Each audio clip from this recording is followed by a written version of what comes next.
Assalamualaikum warahmatullahi wabarakatuh. Kita bahas ayat lain, yaitu halaman 35. Halaman 35. Ini tentang Islam kafah. Ayatnya adalah ya ayyuhalladzina amanu dkhulu fis-silmi kafah wala tattabi'u khutuwatis syaitan innahu lakum aduwwum mubin. Hai orang-orang yang beriman, masuklah kamu ke dalam Islam secara kafah, secara total, secara menyeluruh.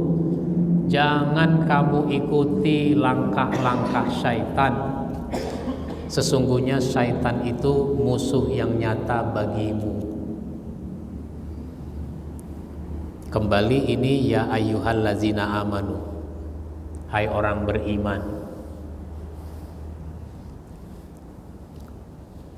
Ar-Raghib Al-Asfahani itu mengatakan kafah itu artinya menahan, yakni menahan manusia dari melakukan yang maksiat,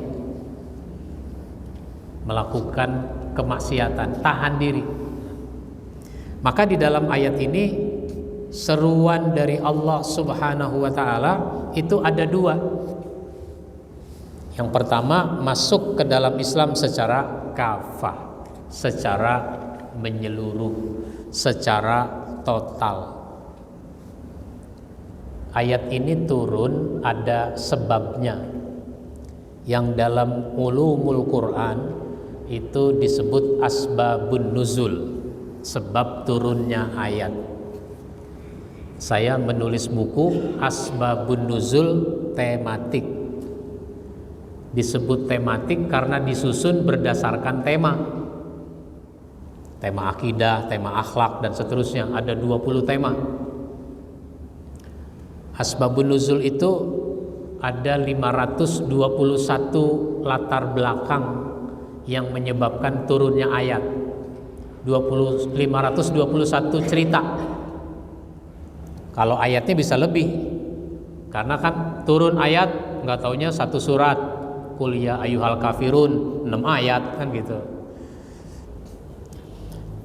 Nah, ini sebabnya sekelompok sahabat yang dulunya beragama Yahudi seperti Abdullah bin Salam, Sa'ad bin Amr dan sebagainya.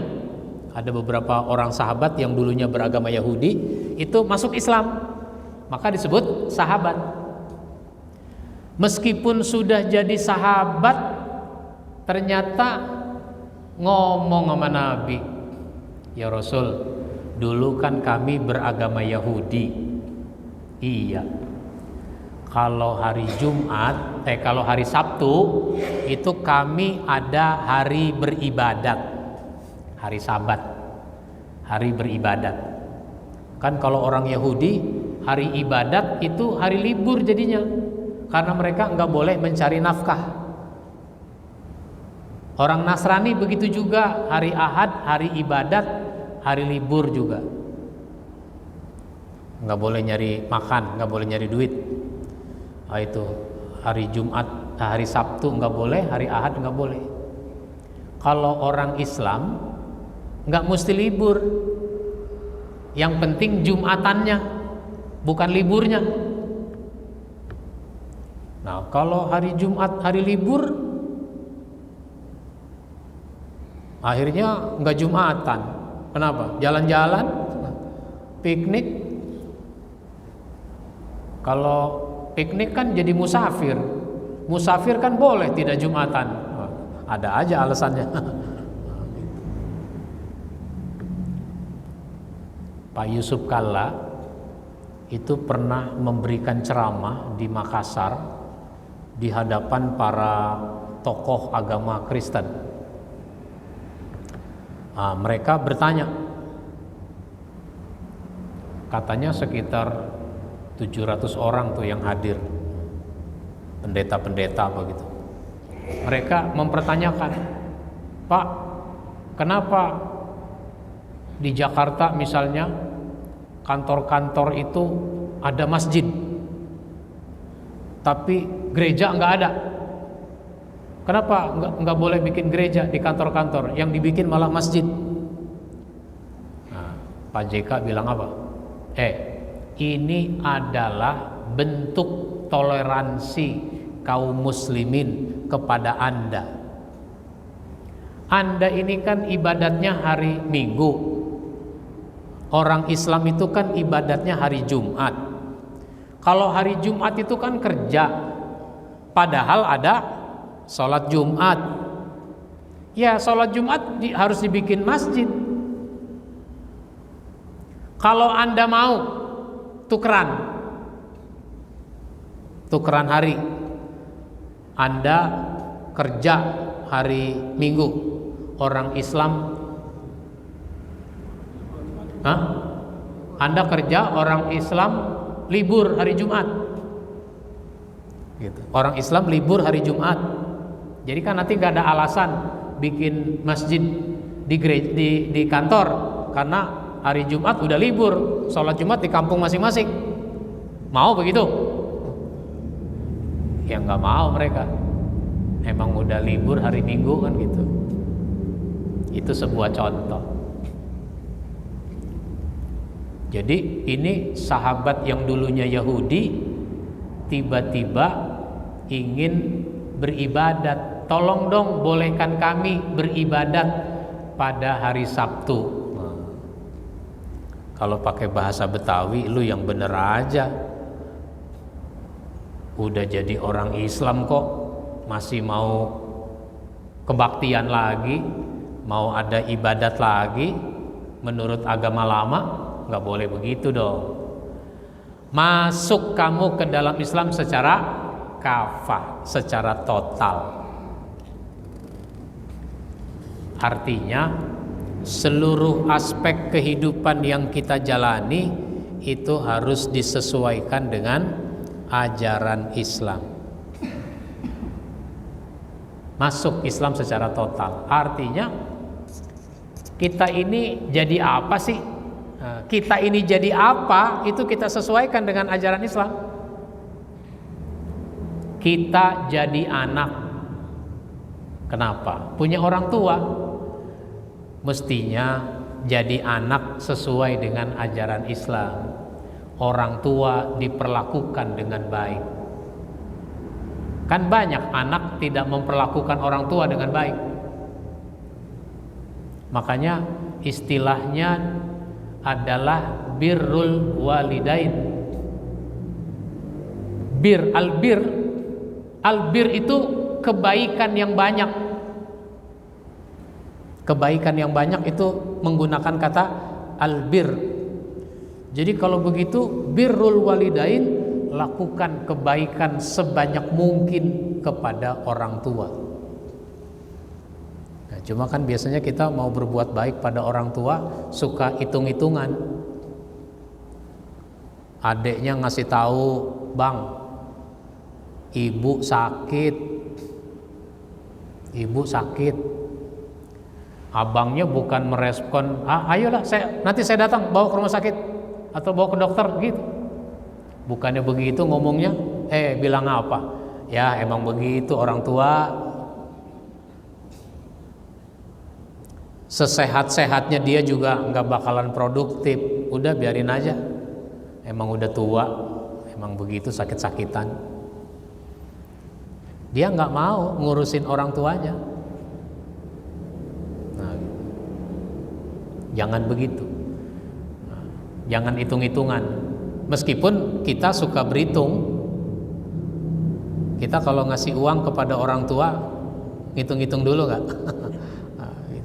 Hitung-hitung dulu. Berapa buat istri, berapa buat anak, berapa buat orang tua gitu.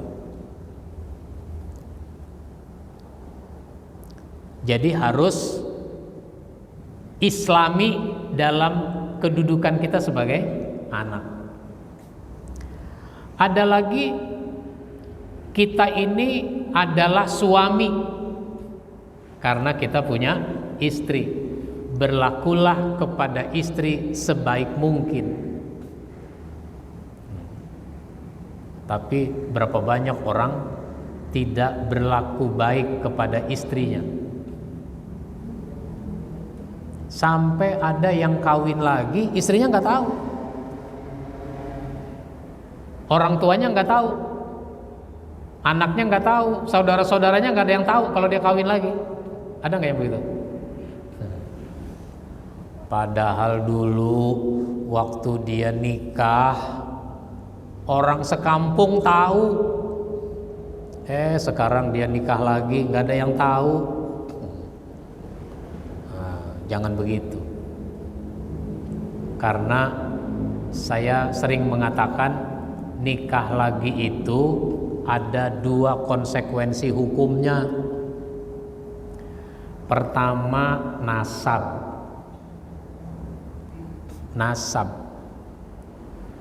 Kalau Ustadz Azhari misalnya, namanya juga misal, Ustadz Azhari misalnya nikah lagi. Dia kan udah punya anak dari istri pertama, kemudian nanti punya anak lagi dari istri kedua. Dari istri pertama anak laki, dari istri kedua anak perempuan. 2 tahun sesudah menikah, Azhari meninggal. Anaknya kuliah nanti di satu kampus yang sama, terus berkenalan, jatuh cinta, mau nikah. Boleh nggak nikah nih? Nggak boleh. Ini karena saudara sebapak. Saudara sebapak. Nggak boleh nikah. Tapi kan nggak tahu. Kalau nama kan nama orang tua boleh sama. Ketika ngelamar, anaknya namanya Anwar misalnya. Rombongan keluarga Azhari mau ngelamar. Ini kami datang ke sini mau ngelamar anak bapak ibu di sini yang bernama siapa? Aryani ya namanya, Aryani. Mudah-mudahan ini diterima. Ini Anwar bin Azhari. Kata dalam hati keluarga si perempuan, kok nama bapaknya sama ya? Ya nama sama biasa. Nama saya ini Ahmad Yani. Banyak yang pakai nama Ahmad Yani itu. Itu saya punya teman namanya Ahmad Yani juga di Bangka, Mampang. Dia anggota DPRD DKI. Istrinya meninggal. Beberapa waktu yang lalu istrinya meninggal. Ada orang kirim WA ucapan turut berduka cita.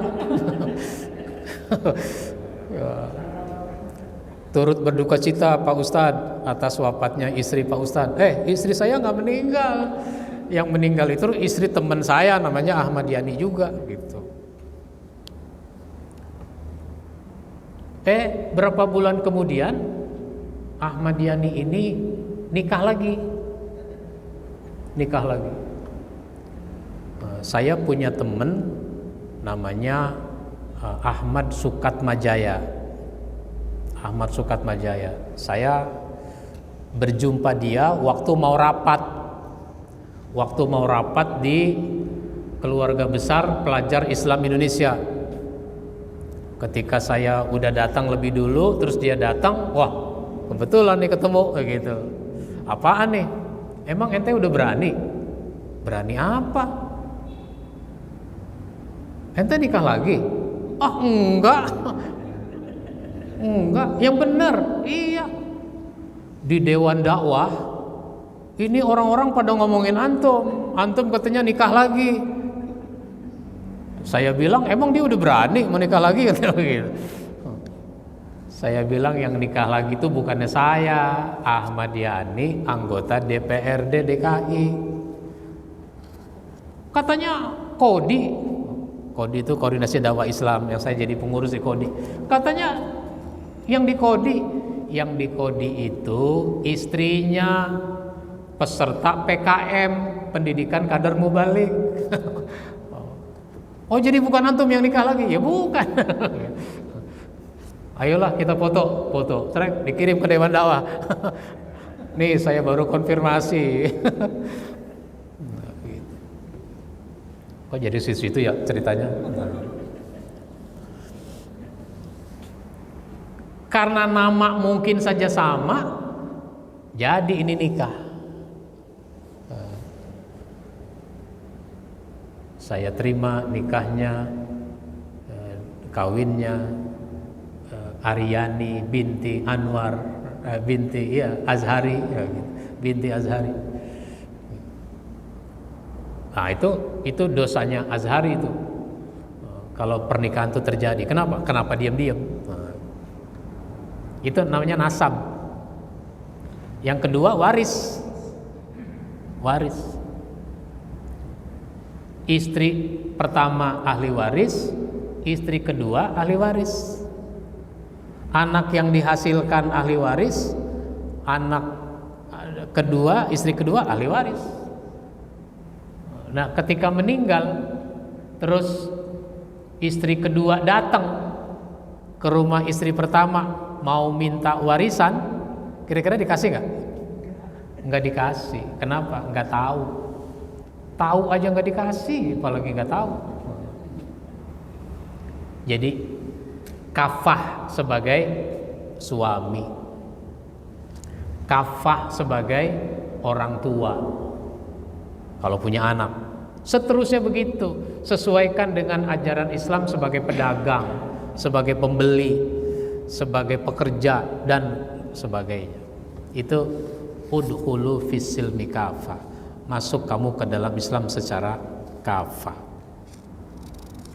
Yang kedua, wala tattabi'u khutuwatis syaitan. Kamu jangan ikuti langkah-langkah syaitan. Syaitan itu menggoda orang selangkah-selangkah, bukan selompatan-selompatan. Kalau selangkah berapa meter? 50 cm, bukannya berapa meter. Langkah kaki kita 50 cm yang kanan, 50 cm yang kiri. 2 langkah 1 meter. Tapi kalau lompat, ada olahraga atletik namanya lompat jauh. Sekali lompat berapa meter? Begitu. Nah, syaitan ini menggoda orang pelan-pelan sampai itu orang enggak terasa kalau dia sudah masuk ke dalam jebakan perangkap syaitan. Pelan-pelan. Jadi syaitan menggoda orang tidak selompatan-selompatan, tapi selangkah-selangkah.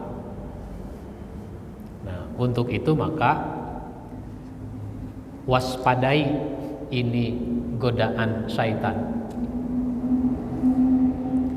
Sehingga disebutkan innahu lakum aduwwum mubin. Sesungguhnya syaitan itu musuh yang nyata. Syaitan nyata enggak? Syaitan enggak nyata. Nggak nampak karena dia dari jin. Syaitan itu kan makhluknya jin, nggak nampak, tapi ternyata dibilang musuh yang nyata. Makhluknya nggak nampak tapi dibilang musuh yang nyata. Saya suka kasih ilustrasi. Sebuah negara belum tentu ada musuhnya. Belum tentu negara itu ada musuhnya.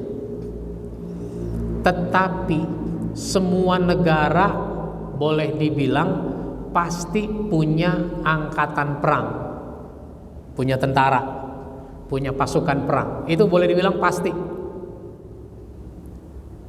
Masa iya ada negara nggak punya tentara gitu? Apa artinya? Musuhnya belum nyata aja dia udah membangun kekuatan. Lah ini kita dibilang musuhnya nyata, kenapa tidak membangun kekuatan? Kekuatan apa? Kekuatan rohani. Nah, begitu. Maka kita harus berlindung kepada Allah dari godaan syaitan. Sampai-sampai nih mau baca Quran, kan baca Quran udah jelas-jelas baik, tapi ternyata kita disuruh berlindung kepada Allah dari godaan syaitan. Baca a'udzubillahi minasyaitonirrajim. Maka kalau ternyata kita digoda, disesatkan oleh syaitan, kita nggak bisa menyalahkan syaitan. Kenapa? Syaitan nggak mau disalahkan. Ini surat Ibrahim ayat 22. Wa qala asyaitanu lamma qudiyal amru innallaha wa'adakum wa'dal haqqi wa wa'adtukum fa akhlaftukum. Berkata syaitan tatkala perkara hisab telah diselesaikan. Nanti kan di hari kiamat itu ada namanya yaumul hisab. Amal manusia dihitung. Terus yaumul mizan. Amal manusia ditimbang. Ditimbang, dihitung, ditimbang. Jadi orang terus diponis masuk neraka. Nanti manusia mau komplain kepada syaitan, mau nyalain syaitan. Syaitan menangkap gelagat itu. Nih orang kayaknya mau nyalain gua nih. Sebelum manusia ngomong, dia yang ngomong duluan. Ini dia kalimatnya. Berkata syaitan tatkala perkara hisab telah diselesaikan, sesungguhnya Allah janji padamu janji yang benar. Siapa beriman, beramal soleh, masuk surga, itu janji Allah, janji yang benar. Aku juga janji, tapi aku menyalahinya.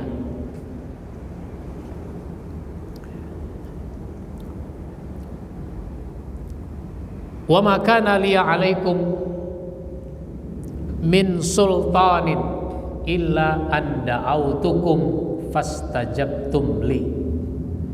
Aku sebenarnya tidak punya kekuasaan atasmu.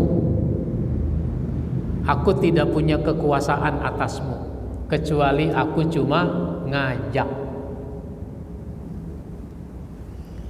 Jadi syaitan merasa enggak punya kekuasaan atas manusia, kecuali dia cuma ngajak. Fastajabtum li, kamu penuhi ajakan aku. Fala talumuni walumu anfusakum. Maka sekarang jangan salahkan aku, tapi salahkan dirimu sendiri. Kalau boleh pakai bahasa Betawi, lu jangan nyalain gua. Gua kan cuma ngajak. Udah tahu ajakan gua nggak bener, lu mau aja lagi. Salahin diri lu sendiri. Lu ngapa nyalain gua? Nah, kira-kira begitu. Wah, itu kalimat menyakitkan. Menyakitkan sekali. Kenapa? Karena orang jadi brengsek dalam hidup di dunia karena memenuhi ajakan syaitan. Sekarang syaitan nggak mau disalahkan, nggak mau bertanggung jawab. Ma ana bimusrihikum wa ma antum bimusrihiyya. Aku nggak bisa nolong kamu, kamu juga nggak bisa nolong aku. Soal ponis masuk neraka, kalau aku mah udah dari dulu kan. Aku nggak bisa nolong kamu, biar supaya kamu tidak masuk neraka. Kamu juga nggak bisa nolong aku, supaya aku tidak masuk neraka. Kalau boleh pakai bahasa bebasnya, udah kalau begitu kita jangan ribut.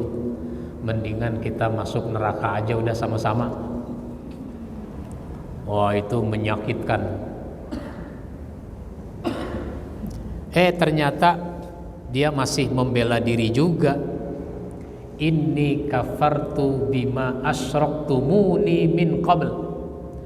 Sebenarnya aku ini tidak membenarkan perbuatan kamu mensekutukan Allah dari dulu. Wow. Emangnya aku membenarkan perbuatan kamu itu? Enggak. Aku enggak pernah membenarkan perbuatan kamu mensekutukan Allah dengan segala variannya. Variannya kan pakai bahasa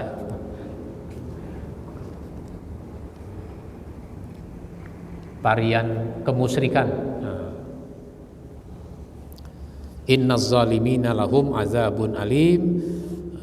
Sesungguhnya orang-orang zalim itu mendapat siksa yang pedih. Jadi jelas nih. Maka syaitan harus kita waspadai di dalam kehidupan ini. Jangan sampai kita turuti keinginan-keinginannya. Demikian yang saya sampaikan. Saya persilahkan kepada antum kalau ada yang mau bertanya, dan silahkan dipelajari, dimanfaatkan buku ini untuk disampaikan lagi kepada umat, menjadi bahan materi dakwah. Ada pertanyaan? Cukup. Sebentar lagi zuhur. Kita siap-siap, mudah-mudahan bermanfaat, dan mohon maaf bila ada hal-hal yang kurang berkenan. Kita akhiri dengan membaca hamdalah. Alhamdulillahirabbil alamin. Wassalamualaikum warahmatullahi wabarakatuh.